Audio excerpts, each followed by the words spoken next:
అంటారు. అయ్యప్ప స్వామివారి ప్రసాదం ఎంత అద్భుతంగా ఉంటుందో మనందరికీ తెలుసు.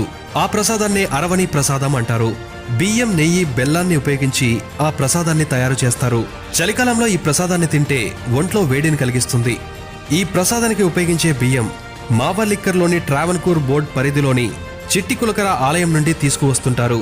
అయ్యప్ప స్వామివారి మాల ధరించే భక్తుల దుస్తులు నలుపు లేదా నీలం రంగులో ఉంటాయి. ఏలినాటి శని 7 సంవత్సరాలుంటుంది.